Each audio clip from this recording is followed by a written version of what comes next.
Ya, kenapa klien kami menggunakan itu sebagai tempat kerja? Nah, itu yang menjawab tadi, supaya anaknya sewaktu-waktu kangen dengan ibunya tidak perlu diantar ke ruang studio tempat lain daerah. Langsung di rumah itu melihat ibunya, oh lagi kerja, datang, senang dong. Anaknya juga bisa setiap hari ketemu ibunya juga malah tenang di rumah itu. Gitu. Jadi dipelintir, jangan dipelintir seakan-akan bahwa wah anak itu menjadi apa namanya dijadikan senjata untuk menaikkan rating. Tidak. Ya, anak itu memang itu rumah sehingga anak itu terbuka untuk datang kapanpun. Ya. Jadi eksploitasi anak itu bukan seperti itu. Eksploitasi anak itu bahwa setiap acaranya ini tidak. Ini memang karena itu rumah, anak itu bisa tiba-tiba sewaktu-waktu datang.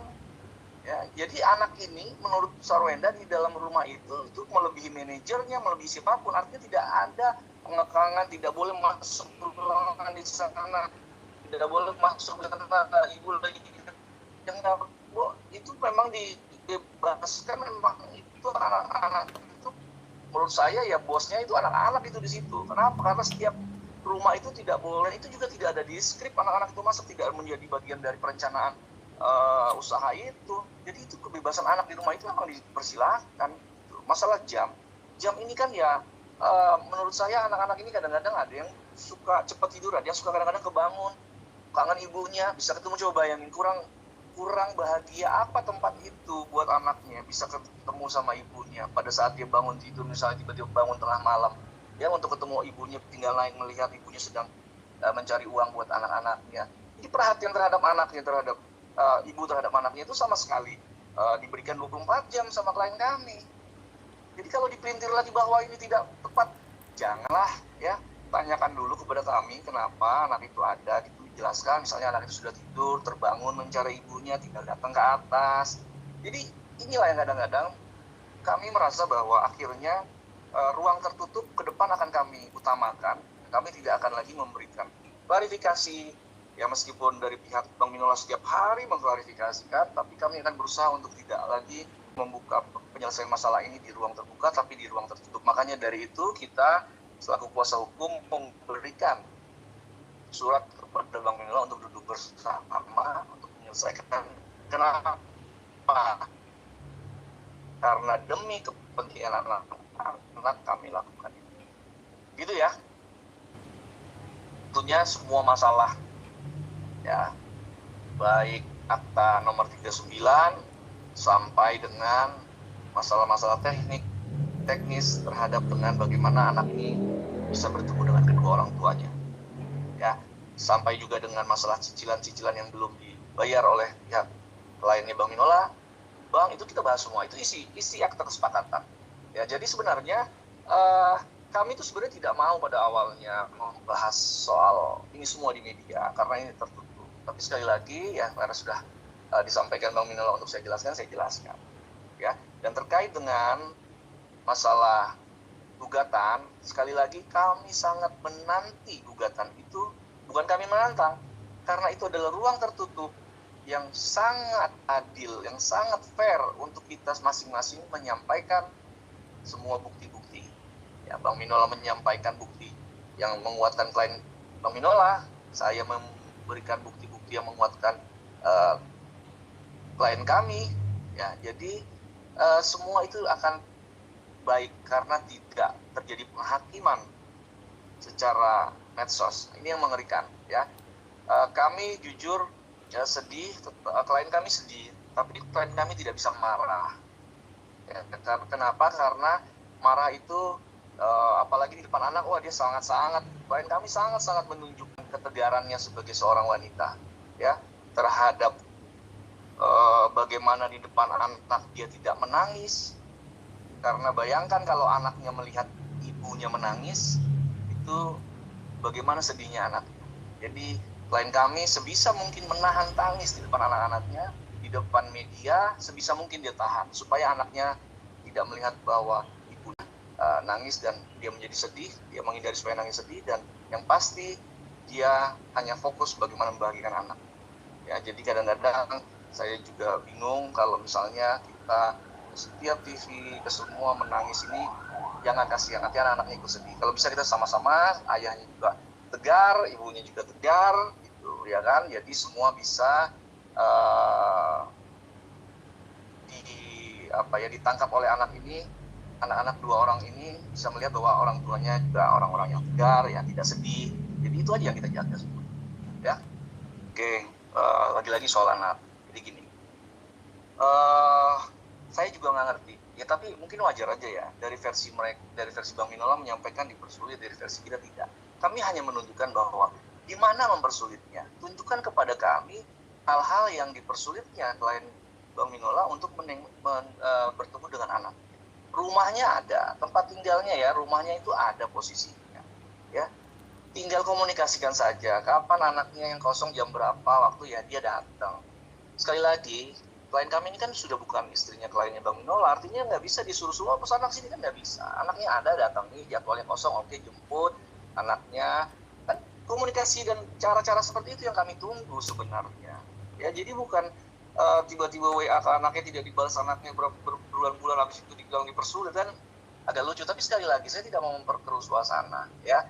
Saya pikir kita perbaiki saja ke depan ya, makanya saya undang itu untuk duduk bersama ya, supaya tidak hal-hal seperti itu tidak terjadi lagi. Dan sudahlah, anak-anak perlu kasih sayang kedua orang tuanya, itu harga mati lah ya, tidak bisa hanya ibunya, tidak bisa hanya bapaknya ya. Tapi sekali lagi, anak-anak ini dilahirkan oleh rahim ibunya ya, ibunya sudah 24 jam menjaga anak-anak ini, berkomunikasi tanpa batas dengan 24 jam. Saya pikir itu sangat baik apa yang dilakukan oleh klien kami. Lalu kalau terkait dengan pihak ketiga, pihak keempat, pihak kelima yang sayang dengan, kutip ya, yang sayang dengan anak-anaknya klien kami, apa itu menjadi masalah besar? Yang menjadi masalah besar adalah anak-anak klien kami dikelilingi oleh orang-orang yang tidak sayang, orang-orang yang mau mencelakai, orang-orang yang tidak baik. Itu yang sebenarnya menjadi masalah besar. Kenapa ada seorang anak yang dikelilingi orang-orang yang sayang dengan anak kok menjadi masalah besar? Ini kan menjadi logika yang tidak pas menurut saya. Dan kalau hanya masalahnya tidak ketemu pada saat acara, kan komunikasi antara ibu dengan bapaknya saja diperbaiki. Jadi kenapa harus langsung di framing seakan anak itu mempersulit? Kan lucu.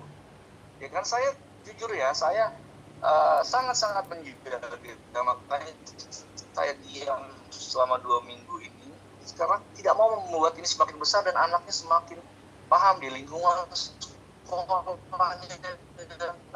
Apalagi maaf nih, buzzer masalahnya apa nggak ngerti dengan klien kami, tapi diserangnya tuh aneh-aneh. Tapi ya sudahlah ya, itu memang dunia cyber kita seperti itu sekarang. Tapi kita lagi pelajari juga apakah ada yang menggunakan buzzer ini, ya kami lihat ya. Tapi klien kami sama sekali tidak mau mempermasalahkan soal itu ya. Tapi kami sebagai lawyer hanya menganalisis soalnya ada apa ya. Jadi sekali lagi itu masalah pihak ketiga. Kenapa orang-orang pihak ketiga, pihak keempat, pihak kelima yang sayang dengan anak-anak klien kami, kenapa dipermasalahkan? Ya kan, kalau jahat, ayo kita sama-sama bermasalah. Tapi kalau misalnya sayang, masih tidak boleh bahwa anak ini mendapat kasih sayang dari orang lain. Apakah kasih sayang orang lain ini bisa menggantikan kasih sayang bapak atau ibu? Tidak mungkin lah. Ya tetap status itu kan nggak mungkin.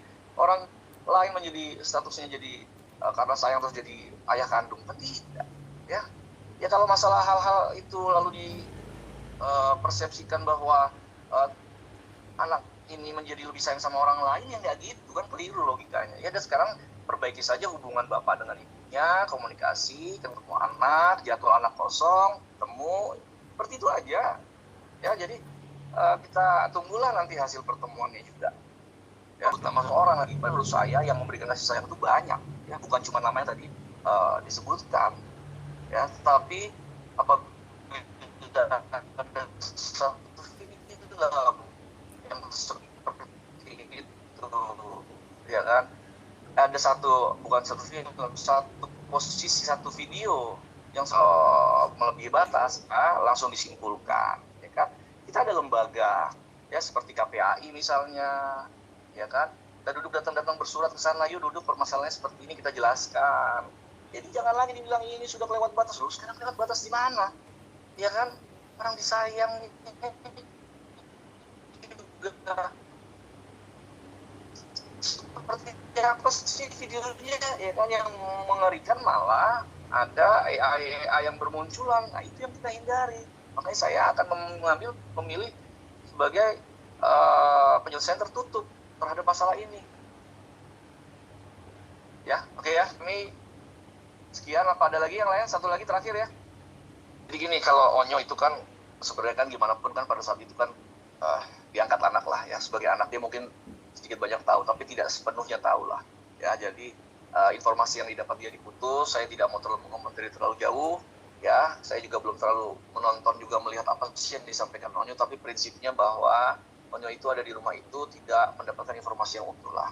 Ya, jadi dia menyimpulkan hal-hal yang menurut saya tidak pas, ya tidak sesuai, tidak utuh lah apa yang disampaikan sekarang di media. Tetapi saya hormati aja, ya namanya orang bisa berpendapat, ya silakan aja.